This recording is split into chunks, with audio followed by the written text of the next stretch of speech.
కొంచెం ఓపికతో చేసుకొని రోజుకొకటి తినచ్చు. ఇంకేముంది, డ్రై ఫ్రూట్ లడ్డు ఇవి చాలా చాలా బాగున్నాయి. నేను టేస్ట్ కూడా చేశాను. ఇంకా ఆల్సో షుగర్ ఉన్న వాళ్ళు కూడా తినచ్చు. ఓకే రండి మరి చూసేద్దాం. నడని చూసేద్దాం. అన్ని డ్రై ఫ్రూట్స్ కలిపి ఒకటి దాని తర్వాత ఒకటి మనం డ్రై రోస్ట్ చేసుకుందాము. డ్రై రోస్ట్ చేసుకున్న తర్వాత ఇవన్నీ గుమ్మడి గింజలు, ఇంకా పిస్తా,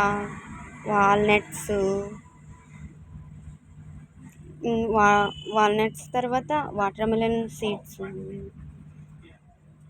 అంజీరా, వేరుశనగపప్పు, నువ్వుల పప్పు ఇవన్నీ కలిపి డ్రై రోస్ట్ చేసుకున్న తర్వాత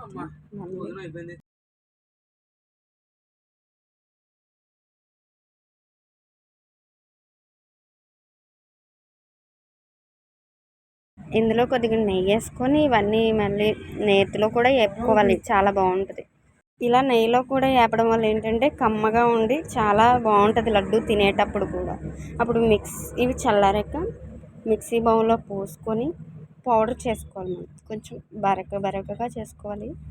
బెల్లం తీపికి డేట్స్ వేసుకుంటారు, కానీ డేట్స్ అవైలబుల్లో లేవు కాబట్టి బెల్లం వేసాను. అవన్నీ పౌడర్ చేసుకుని ఒక గిన్నెలో పెట్టుకోవాలి. తర్వాత మిక్సింగ్ బౌల్లోకి నువ్వులు, నెయ్యి, అంజీరా, బెల్లం వేసుకొని ఇవి బాగా రోస్ట్గా మిక్సీ పెట్టేయాలండి. బాగా ఎక్కువ టైం పడితే ఇలా అవుతుంది. ఇంకా పలచగా అవుతుంది, కానీ నాకు తొందర ఎక్కువ కదా, బాగా తీసాను.